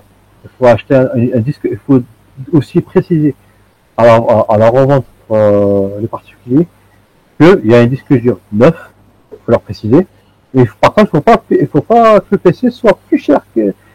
Voilà, faut être clair par rapport à ça. Il faut pas que ça soit plus cher qu'un neuf. Ça, faut pas le faire. De toute façon, c'est illégal. Il faut juste dire que c'est, avec sa facture et compagnie, pour dire que c'est neuf le disque dur. Pourquoi il faut éviter de le vendre avec le disque dur? Le disque dur, ça regorge d'informations. Malgré que vous l'effacez, vous supprimez les fichiers, on peut, c'est-à-dire récupérer vos données. Voilà, grâce à un programme spécifique, on peut, c'est-à-dire aspirer le disque dur, même cassé, hein. Précise, même cassé, c'est-à-dire même les anciens disques durs qui s'appelle en HDD en type, moi j'appelle ça des machines. Voilà, en fait, c'est une aiguille qui tourne, qui fait tic tac tic. Et comme vous voyez, et comme vous entendez tic tac, c'est qu'il est mort. Mais attention, ça ne veut pas dire qu'il est mort à 100%. Toutes vos données sont toujours là. Et pour récupérer vos données, il faut aller dans un labo spécifique. Oui. Jamais, C'est le meilleur moyen jamais de l'ouvrir donner, par vous-même. parce que ça s'oxyde. C'est il n'y a pas que ça. Il n'y a pas que ça. Et ils peuvent même exploser voilà, il peut avoir même du feu en fait. Ça, c'est vraiment le disque dur. Le disque dur à l'intérieur, il est assez, ouais, il est assez chimique. Tu vois. Et à l'intérieur, c'est pour ça que dans les labos, tu les vois avec les gants, avec les masques et tout ça, parce que c'est assez chimique. Voilà. Par rapport à ça. Aussi pour les smartphones. Les smartphones aussi, c'est kiff, c'est pareil. Hein. Si vous voulez vendre votre smartphone, soit vous le cassez, vous le démontez, vous le cassez, parce que voilà. Soit vous le vendez à des revendeurs, encore une fois, qui savent comment le revendre pour faire ça s'appelle du reconditionnement. En gros, ils vont y aller sur une usine spéciale. En gros, ils vont démonter la machine, enfin les smartphones. Ils vont, c'est-à-dire enlever le chipset, le flash qui est à l'intérieur, qui tient tous vos données. Ils vont l'enlever et changer le chipset et refaire tout un écosystème du portable pour le revendre moins cher. Donc, on arrive doucement à la fin de cette interview. On a encore 2-3 sujets à parler. Mais là, ce coup-ci, je vais enlever mes personnages et on va parler de trucs sérieux. Alors, on a parlé de trucs sérieux, hein, mais là, c'est vraiment sur le domaine sérieux. On va parler de tout ce qui touche. Et je l'ai gardé pour la fin. Parce que c'est toujours un sujet un peu embêtant. Pas embêtant, mais c'est toujours un sujet délicat. Là, je vais prendre la casquette d'une personne qui travaille avec une association pour ça. On va parler de la sextorsion. Oui, c'est délicat pour le coup. Ouais. Alors, déjà, je vais faire... délicat. Tu me diras ce que t'en penses. La sextorsion. Alors, la sextorsion consiste à être filmé. Alors, admettons, je suis un jeune homme. Je rencontre une jeune femme sur les réseaux sociaux. Je fais une cam un peu intime avec elle. Sauf que ce que je sais pas, c'est que derrière, la personne utilise un logiciel qui met une photo de cam, ce qui est possible, hein, et que elle m'enregistre à mon insu, en train de faire des choses, et que après cette personne me dit, soit tu me donnes de l'argent, soit ça finit dans tous tes contacts. Ça c'est la même, c'est le même contexte ce qu'on a parlé tout à l'heure, c'est les booters. Comme c'est un sujet un peu lourd, je veux vraiment que ce soit gardé à la fin. Déjà. D'accord. ça c'est voilà, ça c'est vraiment typiquement la psychologie humaine en Alors, fait, qui est un peu débile. premièrement, on ne cède jamais au chantage. Jamais. Parce que, ouais. Jamais. De toute façon, ils vont jamais Et le de mettre toute façon, dans les réseaux. C'est juste si vous pour payez faire une peur. fois, Et, la personne qui est derrière va dire, s'il a payé une fois, il va payer plein de fois, ouais, et ça s'arrêtera jamais en fait. Dès qu'il aura besoin d'argent, il va venir vous taper. Il existe aussi, vas-y, exactement. Et en plus, encore une fois, si vraiment il a mis sur les réseaux et autres, grâce à votre photo, vous pouvez faire, comment dire, encore une fois ce qu'on a dit tout à l'heure, on peut faire de la recherche inversée. C'est-à-dire, grâce à votre, malgré que vous avez une photo de vous, c'est juste une photo, hein, vous pouvez le revoir sur une vidéo. En gros, on peut rechercher le même visage dans une vidéo où vous êtes. Donc, c'est-à-dire, l'IA va générer tous les visages donc voilà, maintenant, pour vous retrouver. ne cédez jamais, jamais. Parlez-en autour de vous. Je sais que c'est difficile. Je vais pas vous mentir, je sais que c'est difficile. Mais parlez-en autour de vous. Ne soyez pas seul, soyez encadrés, soyez aidés. Il y a des structures, des autorités qui peuvent aider. Ne restez pas seul, enfermé. Voilà. Ah, attends. Les autorités, on va dire 0,1%. Parce que les autorités, vraiment, Oui, mais il y a des structures qui sont pas leur bonnes de ce priorité. côté-là, quand même. Des associations. Les associations, oui. Les autorités, comme Voilà, la police, n'hésitez pas. ouais, c'est pas leur priorité.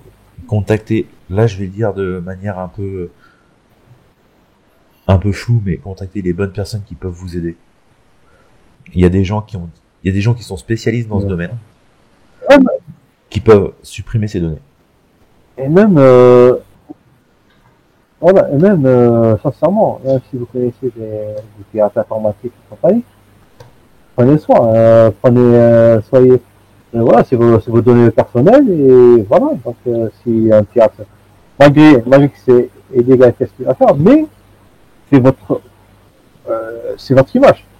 Donc il y a pas, pour moi, il n'y a pas de truc illégal ou légal sur ça. C'est votre image. Donc, ne cédez jamais aux menaces, ça c'est sûr. Et je pense maintenant aussi aux jeunes femmes qui se font avoir, notamment à tout ce qui touche au revenge porn ou à l'envoi de fichiers. Mesdames, si vous envoyez un jour, ça arrive, hein, si vous envoyez une image de vous désobligeante, compromettante, qui soit pas digne de ce que vous voulez envoyer et qui a été envoyée, voilà. Déjà d'une, si on vous demande des faveurs, qu'on vous demande d'autres photos en échange de ne pas en envoyer une autre, ou en échange de ne pas mettre celle en ligne, ne cédez pas, ne cédez jamais. Tout simplement, je le dis et je le répéterai, et c'est ce qu'on dit en association, et je parle notamment avec une association avec qui je travaille qui s'appelle SafeSwan, qui est spécialisée là-dedans. Il faut mieux avoir une seule image de vous sur Internet qu'un catalogue complet. Ce qu'on a dit avec notre association avec Mr. Clement, Street Geek Security, voilà. Donc on a parlé de ça, on a fait des conférences sur ça. Et voilà, et je comprends pas, sincèrement, je comprends pas que les gens encore ils nous écoutent pas en fait. C'est ça c'est malheureux, mais ils nous écoutent pas. On leur dit des choses, alors, en fait, mais ils pensent que c'est du blabla. Et même maintenant, il y en a, ce que je veux dire j'ai rien à cacher. Il y a l'aspect prévention, mais derrière, il y a quand c'est fait, c'est fait, on ne peut plus, il n'y a plus de prévention, on ne peut plus rien faire. Enfin, on peut plus rien faire. Et je reviens. Contacter des structures, alors je vais en parler aussi ces jeunes femmes et ces jeunes hommes, parce que aussi les jeunes hommes qui sont, je parle d'eux, contacter des structures spécialisées pour les jeunes femmes. Alors, pour les jeunes hommes, il y a d'autres structures, hein, mais je vais parler de celle que je connais, c'est Swan qui est pour les jeunes femmes. C'est une association spécialisée là-dedans. Elles ont des personnes qui sont capables de supprimer ces photos, d'où elles sont. Alors, je dis pas que c'est toujours possible, mais en tout cas, on peut limiter les dégâts. Mais ne cédez jamais au chantage. Que ce soit au chantage d'argent, au chantage de faveur, ou au chantage duquel il faut envoyer d'autres images. Pareil. Et là, je parle à... Je vais me foutre mes collègues photographes ados, hein, mais c'est pas grave, j'ai l'habitude de taper... Je crois que tu me connais, hein, j'ai l'habitude du jour de foncer les pieds dans le plat. Alors, je sais pas si tu te souviens de Gildas.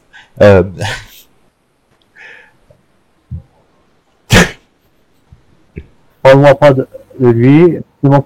C'est mon ami quand même, hein, et voilà, il m'a félicité pour mon livre. Bon, restons. Et en plus, mais pas trop logique aussi. Gildas nous a aidé au niveau associatif. Hors de question.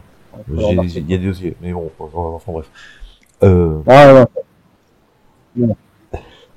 Au niveau de la photographie, mesdames, messieurs,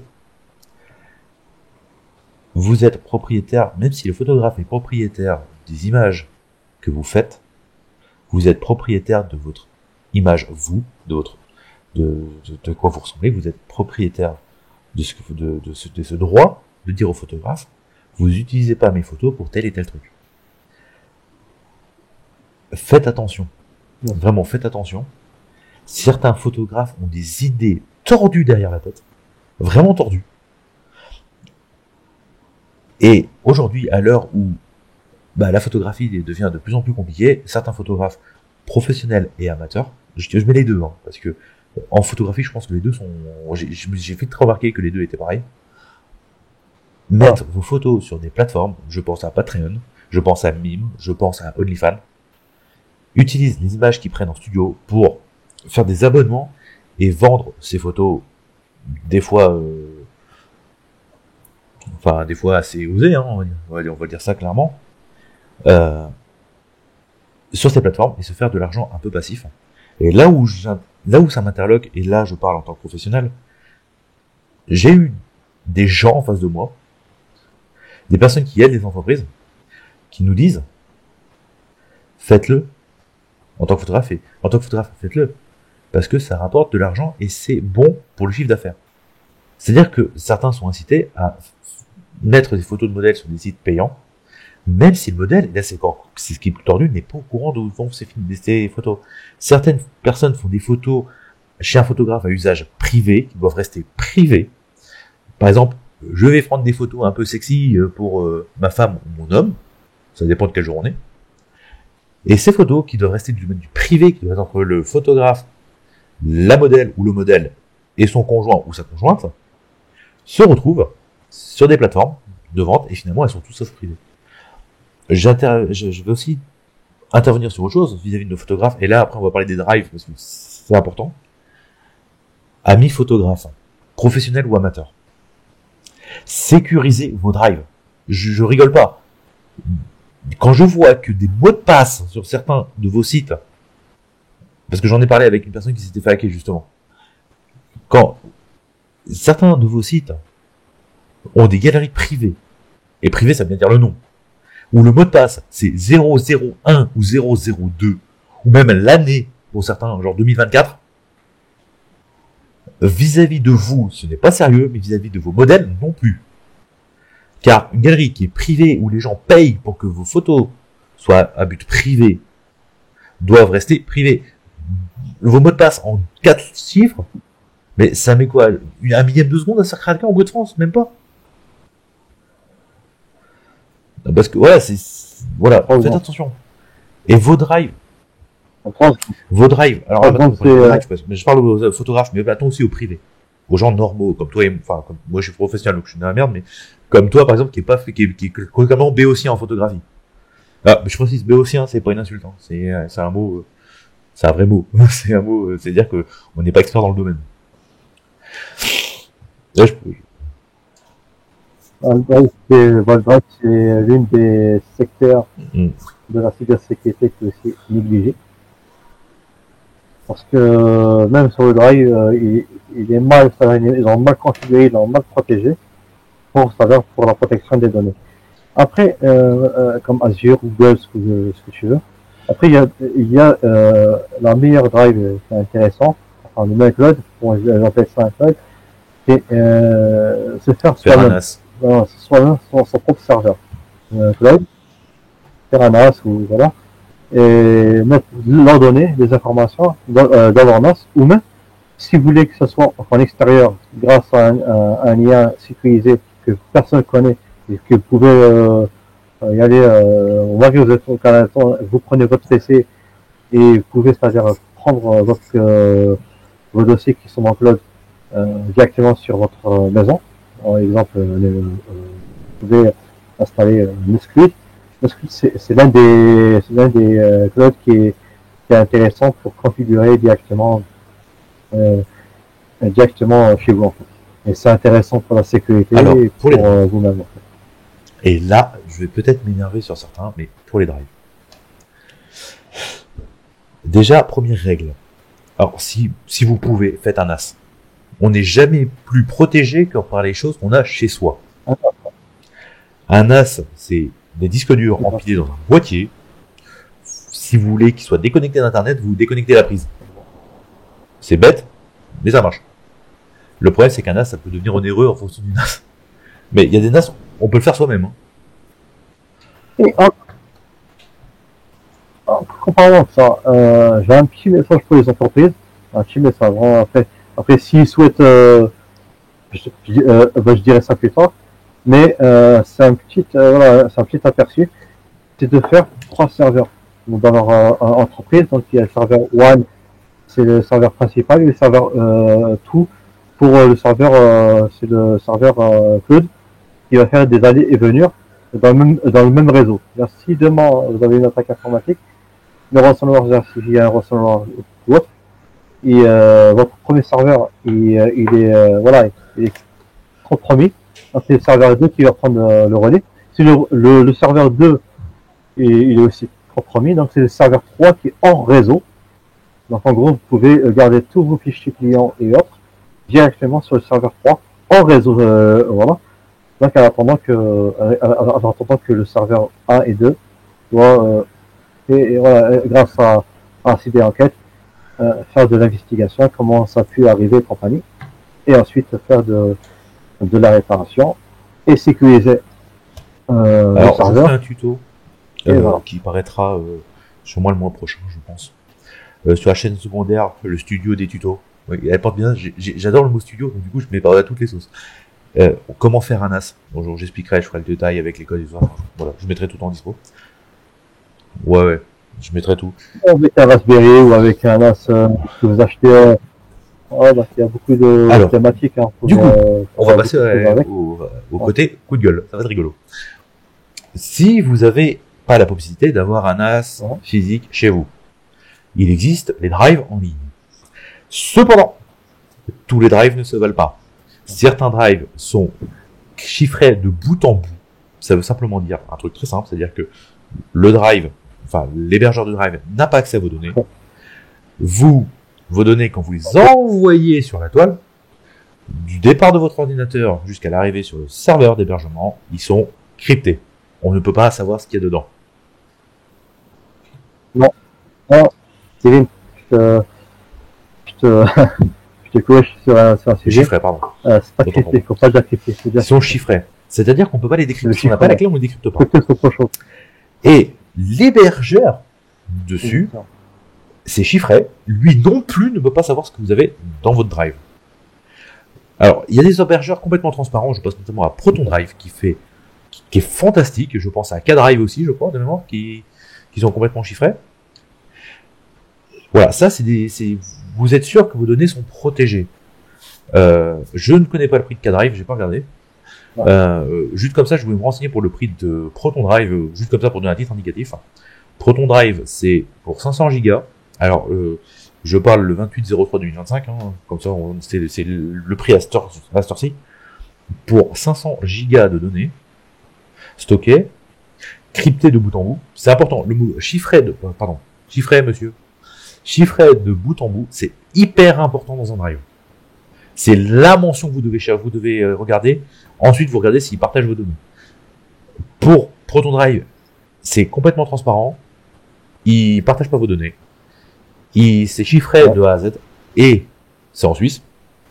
C'est important parce que la Suisse, niveau secret, bon, ils sont bien eux.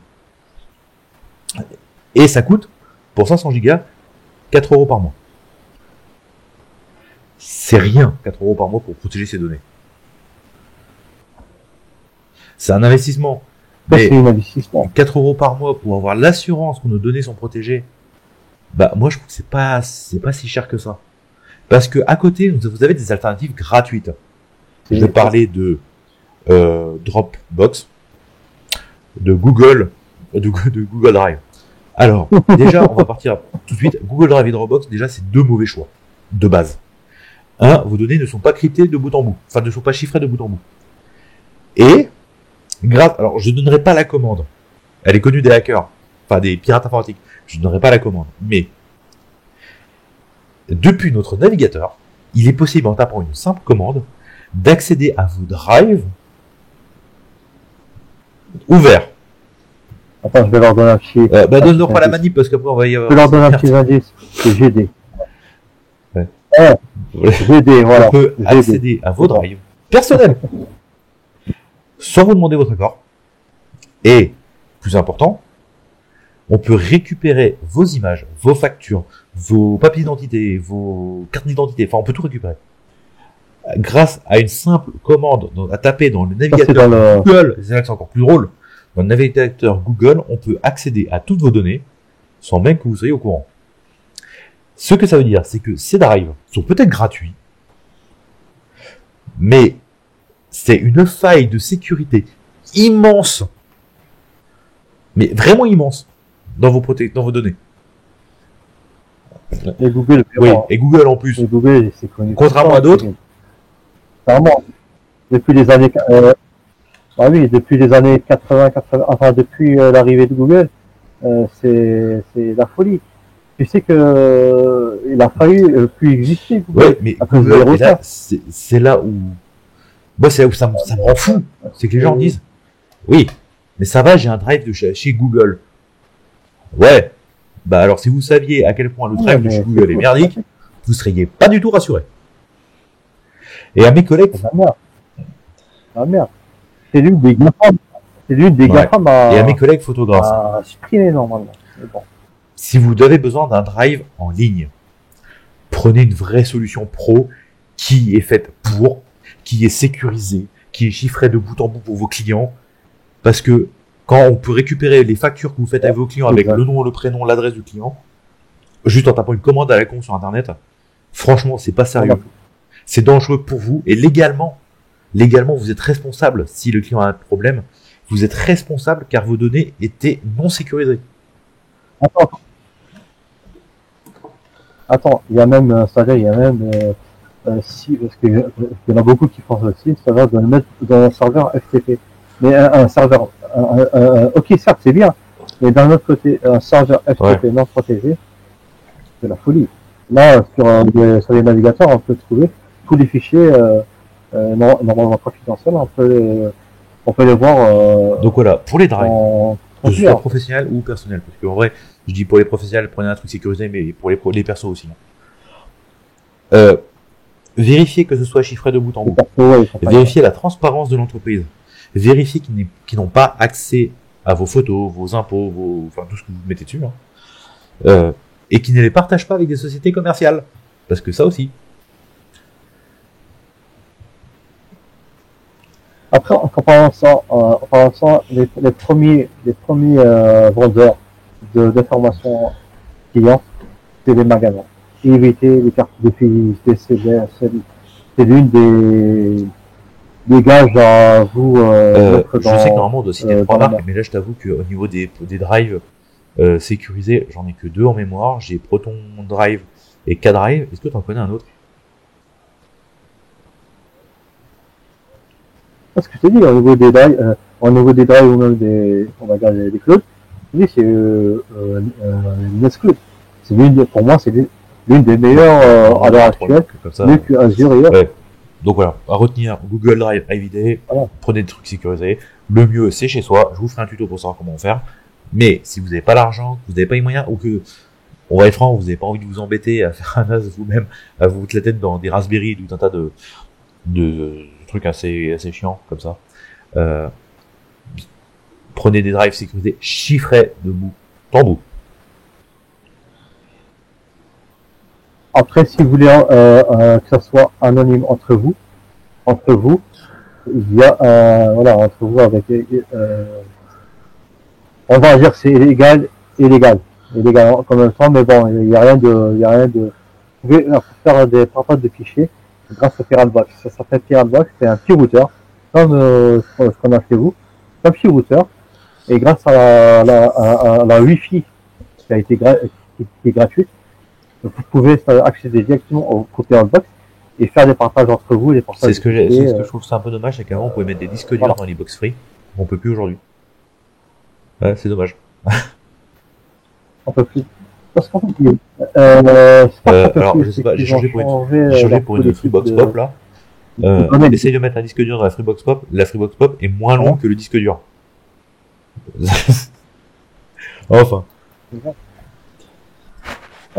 Parce que depuis l'RGPD, encore une fois, depuis l'RGPD, ils n'ont plus le droit maintenant de stocker les informations des utilisateurs.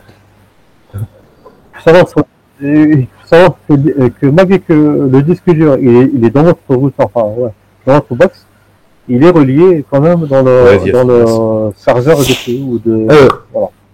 On va commencer à attaquer la fin. Les conseils en sécurité simples, je vais en donner. Si t'en as d'autres, n'hésite pas. Je vais donner déjà ceux que j'ai en tête. Si vous utilisez une Wi-Fi publique, déjà c'est une mauvaise idée. Mais bon, on va dire que vous le faites parce que vous n'avez pas le choix. Mettez un VPN. Voilà. Votre navigateur. Si vous voulez pas, enfin, si vous voulez laisser le minimum d'empreintes sur votre, enfin, vous passez, hein, vos empreintes numériques, passez-le en mode privé. Ouais. Après, il y a l'opéra qui fait dur avant. Donc voilà. Vos drives, vous les sécurisez avec des drives sécurisés et chiffrés de bout en bout. Vous ne répondez pas aux messages, aux sollicitations, aux trucs de téléphone, tout ce qui vous paraît louche. Si vous un jour vous recevez vous faites une jolie photo, admettons, je fais une photo d'un pingouin, ça va faire plaisir à Gildas. Si je fais la photo d'un pingouin qui s'appelle Panga, je sais pas si t'as vu le clip de Gildas avec la chanson du pingouin. Ah, faut que je te la mette. Si vous faites la photo d'un pingouin et que ce pingouin est joli, est vraiment joli, et que quelqu'un vient vous en message vous dire je vous l'achète en NFT,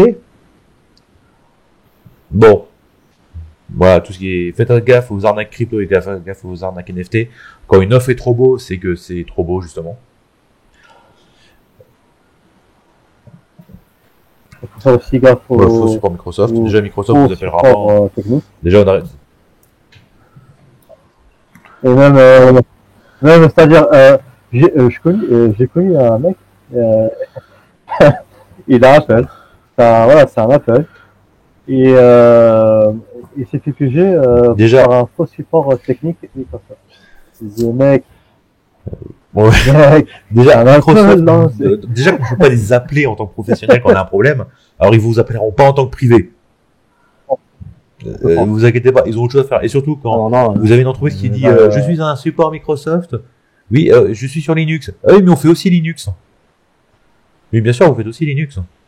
Évidemment. Je veux dire, Linux, c'est une entreprise, on sait tous. Ah oui, d'accord.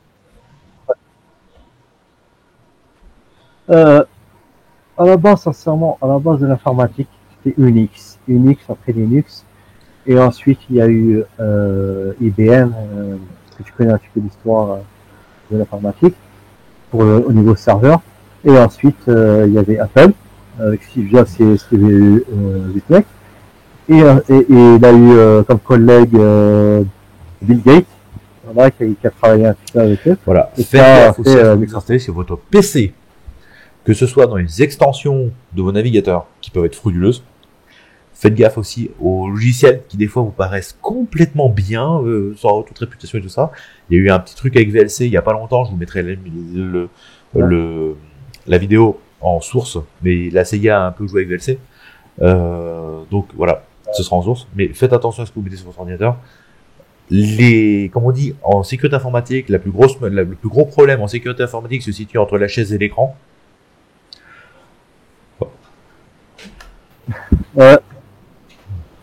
Tu parles pour les particuliers ou pour les professionnels? Moi, j'en fais pas d'écran, mais moi j'aime bien dire les Ouais, termes. bah, je parle aux deux. Faut dire Je veux dire, moniteur. quand on voit que TV5 Monde s'est fait hacker parce que le mec avait mis le post-it derrière lui avec le code. Ah, t'as une Hein? anecdote. Ah non, parlant de ça. En parlant de ça. TV5 s'est fait hacker. Ah ouais. Alors là, vraiment, la connerie qu'il faut pas répondre. Je sens que TV5 ne sont pas fait hacker du tout. C'est lors d'une interview de France 2. Le journaliste, il était dans son bureau à côté d'un tableau. D'un tableau avec toutes les informations. Et il y avait un post-it qui avait marqué le mot de passe et l'utilisateur. Donc en gros, la personne qui a fait ça, il a zoomé. Bon, le groupe qui a fait ça, ils ont zoomé le post-it pour lire un peu ce qu'il y a à l'intérieur. Donc ils ont eu le nom de la plateforme, le code et compagnie. Ils ont accédé directement au serveur de Alors, TV5 Monde. pour vos mots de passe. À toutes les personnes qui pensent que le mot mot de passe ou le password est un très bon mot de passe. On va le redire, non. Le 0, 1, 2, 3, 4 non plus. Le 0, 0, 0 ou 0, 0, 1 ou 0, 0, 2 non plus, surtout pour nos amis photographes. Pour un mot de passe sécurisé, il faut des caractères spéciaux, des chiffres, des lettres en minuscules et des lettres en majuscules. Si vous ne savez pas comment faire, utilisez un générateur de mot de passe. Et si vous avez peur de l'oublier, utilisez un gestionnaire de mot de passe type NordLocker, qui est très bon dans le domaine et qui est gratuit aussi. C'est fait par NordVPN, c'est gratuit. Enfin, vous avez une option payante, mais dans l'idéal, là, c'est gratuit. Utilisez plusieurs mots de passe et jamais le même sur tous les sites. Ne donnez vos informations à personne. Il y a une règle qui est simple, c'est que votre carte bancaire, vous ne la donnez jamais au téléphone. Personne vous la demandera et si une personne un jour, votre banque vous appelle parce qu'il a besoin de votre numéro de carte bancaire, déjà, ayez peur. Deuxièmement, raccrochez et appelez votre banque vous-même pour être vraiment sûr. Il faut savoir que les banques, les impôts, ce que tu veux, vont jamais vous demander des informations, des informations parce qu'ils l'ont déjà. Ils l'ont déjà. Oui. Pourquoi si une banque ta banque leur a donné. Voilà. Après, donner le numéro de carte bancaire à une banque, c'est interdit le banquier n'a pas à savoir votre numéro de carte bancaire. Les cartes bancaires, c'est un personnel. Et même les banquiers n'ont pas accès. Et dans le doute, à votre faites opposition. Bancaire, sauf pour bloquer ou débloquer. Voilà. Ouais, vous faites opposition. Voilà. Encore parlant de ça, si vous avez une carte, il y a le NFC. Ils ont ça, c'est-à-dire sans contact. Si vous avez une application, vous pouvez le bloquer.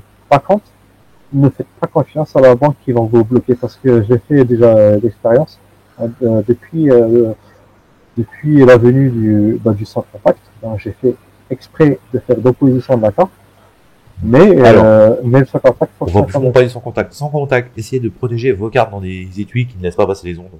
Vos téléphones, désactivez la puce NFC de vos téléphones. Exactement. Si vous utilisez le wallet. Surtout que désormais, il y a quelques années, c'était je crois 25 € le plafond pour les paiements sans contact, désormais c'est 50. Ouais, désormais c'est 50. Un simple appareil, genre, on va parler vite fait, mais par exemple le flipper. Non, je ne parle pas du flipper, moi. Le flipper, c'est des boom depuis les années 2000. Moi, je ne pas non, ce que je veux dire, c'est qu'on peut récupérer les données. C'est rien par rapport on peut récupérer les données NFC, justement. Si on passe à côté. Ce que je veux dire, c'est qu'on peut. Si vous sécurisez pas vos appareils. Donc voilà. Oui. Après, il y a une antenne dépose un qui s'appelle un IFC Capture, c'est-à-dire qui est là pour justement tromper l'utilisateur. Et c'est un opérateur. En fait, quand c'est pas un opérateur, donc en gros, il va récolter vos informations, donc le fameux IME, l'adresse MAC et l'adresse IP. Il peut même vous envoyer un SMS en masse. Donc voilà. Pas de l'espionnage. Je crois qu'on va pouvoir clôturer. Attends. J'ai entendu un truc. Ah, ça va? Qu'est-ce qu'il y a? On va pouvoir clôturer ici. Justement, ce que je vais te proposer. Ouais. On va parler aussi de la formation. Ta formation. Ton centre de formation. Est-ce que tu pourrais nous en dire plus pour finir? Donc, Certighost Academy, elle est née depuis le Covid. Depuis le Covid, voilà. Parce qu'avant, c'était la maison, moi j'appelle ça la maison mère, ça s'appelle Ghostfit. C'était là pour justement faire du consulting auprès des entreprises. Et pendant le Covid, j'ai changé de statut, enfin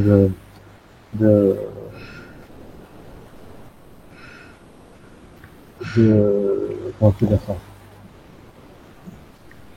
on va dire de statut, pour le mettre en académie, pour faire un centre de formation, que ce soit dans la cybersécurité ou la cyberenquête, pour les particuliers, les associations et les entreprises, mais aussi la cybersécurité en entreprise, au sein des entreprises, que ce soit en interne ou en externe. En formation. Donc, encore une fois, donc, il y a et pour les particuliers, il y a les fondamentaux en cybersécurité, et c'est certifié basé sur la blockchain. Il y a aussi comment dire, la cyberenquête, donc le pointing, losing, c'est-à-dire tout ce qui touche en losing, comment récupérer des données, comment chercher, comment dire, surveiller une personne, comment trouver une personne grâce au DM ou en message privé. Vous êtes sur LinkedIn ou sur Facebook, vous êtes en pleine relation avec eux. Et directement avec un programme spécifique, on peut récolter l'information sur l'adresse IP de la personne et on peut géolocaliser la personne approximatif où il est en fait. Et on peut, c'est-à-dire on peut faire des investigations et autres. Et pour la formation en cybersécurité en entreprise, donc je conseille, pour ceux qui ont locaux, les financements à 100% financés par l'État. Donc il y a l'OPCO, il y a la FAF pour les indépendants, il y a d'autres types de financement voilà, que vous connaissez, comme le CPF et les compagnies, que ce soit les particuliers. Mais pour les entreprises, ou même pour les indépendants, c'est l'OPCO et la FAF, vous pouvez utiliser votre OPCO ou même votre FAF pour faire la formation en cybersécurité. Et voilà. Sur ce, je crois qu'on va pouvoir couper l'antenne. Est-ce que tu aurais quelque chose d'autre à rajouter, un truc à présenter ou...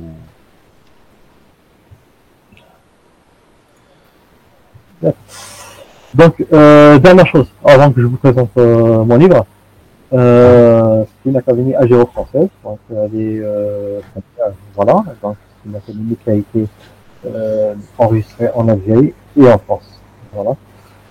Et pour finir, donc je vous présente, pour tout ce qu'on va parler aujourd'hui, on va retrouver sur le roman, on va dire c'est un roman, il y en a beaucoup qui disent c'est un polar, il y en a qui disent c'est un roman, c'est un peu fictif, mais il y a un peu de la logique. Donc ça s'appelle L'ombre du hacker. C'est juste là. Vous pouvez l'acheter dans toutes les plateformes, Amazon et Fnac et Zebook Edition. C'est ma maison mère pour l'édition du livre. Il y a beaucoup de plateformes et actuellement pour ceux qui sont dans le RFR, il y est et voilà, écoutez, merci à tous d'avoir écouté. Merci à tous d'avoir été là. Merci à toi. C'est important. Toutes les sources seront en description, comme d'habitude. Pour les associations, le lien de l'association Safe Fun pour vous, mesdames, sera en description.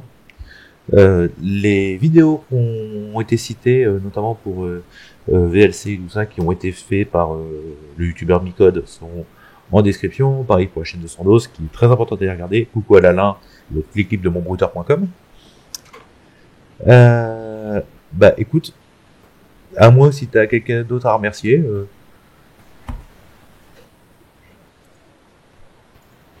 Je remercie déjà toi de m'avoir invité et de m'avoir vu m'exprimer au sein de ton plateau, on va dire, virtuel.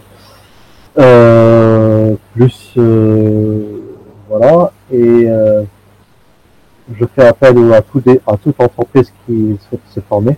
Et formez-vous, que ce soit sur la cybersécurité.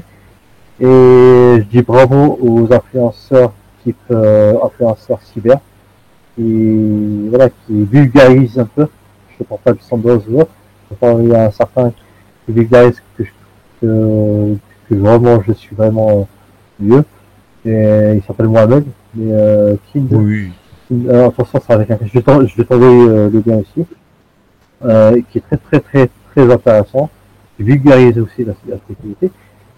Et voilà. Donc après pour ceux qui souhaitent, c'est-à-dire qui souhaitent apprendre la cybersécurité, parce qu'il faut savoir que l'information pour les fondamentaux, il faut avoir minimum 16 ans. D'accord. Si je veux se former avant 16 ans, il y a des challenges comme les CTF et compagnie sur Axebox ou Wiki. Donc ça c'est des plateformes légales qui vous pouvez, c'est-à-dire vous former dans la cybersécurité, dans le forensique et dans beaucoup de thématiques de réseau et compagnie. Et ben c'était une longue interview, je trouve, très longue. Il y aura un peu de boulot à tout dérocher, mais en tout cas c'était plutôt passionnant et intéressant. Merci à tous ceux qui ont écouté, merci à tous ceux qui vont repartager, qui vont parler, voilà. La section commentaires sera là pour débattre. S'il y a eu des imprécisions, s'il y a eu des oublis, vous pouvez les mettre en description évidemment, et je ferai un petit message pour rectifier tout ce qui a été dit. Dernière chose aussi, c'est comment dirais-je, la critique, je veux bien en avoir. Sincèrement, s'il y a eu des manquements ou autres à préciser, il faut me le dire. Et un manquement, ou même voilà. Donc, il y a pas de souci à avoir par rapport à ça. Mais soyez vigilants. S'il y a une critique qui est vraiment, comment dirais-je, que je vois c'est vrai, je vais rien vous dire. Mais soyez vigilants, parce que si je vois un commentaire qui dit des conneries, alors là, je vais vous surcommander, je vais surcommenter sur le sujet, parce que là c'est voilà. Si je te laisse faire, du coup, liberté d'expression est ouverte à tous, évidemment. Ouais. Après, voilà, il faut pas. Oh, tu t'y connais sûrement mieux là-dedans que moi. Faut pas dire tout n'importe quoi. Bon, donc faut pas dire tout n'importe quoi, parce que si une personne quand dans les milieux, encore une fois, du mixing, qui dit tout n'importe quoi, tout le monde va rigoler, vous voyez. Donc pour ceux qui sont vraiment, il faut avoir des process, connaître des process, connaître un peu voilà. le milieu pour le studio, en parler. On n'a pas de prochaines interviews de prévues là, pas immédiatement en tout cas, donc au niveau interview, il n'y en aura pas d'autres. En arrivée dans les prochaines semaines, il y a le reportage avec monsieur Daniel Huillier, un résistant du Maquis du Vercors, qui sera publié, donc c'est le documentaire Résistance qui a la bande-annonce sur la chaîne. Et il arrive une vidéo en partenariat avec l'association Sexual sur le BDSM et les dérives du monde du BDSM. Ça arrive, l'enquête est en cours de réalisation, ça va arriver. Pour monsieur, vous avez voilà toutes les pour rejoindre et savoir tout sur son académie, tout sera en ligne, enfin en description du moins. Et je crois que c'est tout. Et dernière chose sur le site, leur page formation est en mise à jour. Donc ne vous inquiétez pas si vous voyez rien du tout, c'est que c'est normal. C'est une mise à jour que j'attends de faire. J'attends de vous préparer. Tu l'as tiré le screamer qui était au début de ton site Ah, Non, pas encore, j'en prends juste que attention, la ami, tablette ami, ami cardiaque, pour le attention, il y a un screamer au début de son site. Moi, la première fois, ça m'avait aussi fait sursauter. alors, ça va s'enlever, ça sera là sur vite Ça notre marche. ami Donc voilà, sur la merci à première tous. sur la première. Comme dirait Clément Fraise, bonsoir, bonjour. Sur Internet, le temps est virtuel, il n'y a pas vraiment de sens. Ça dépend à quelle heure vous avez regardé ça. Euh, bonne chance à tous. Au revoir. Et à la prochaine. Et soyez vigilants, on est.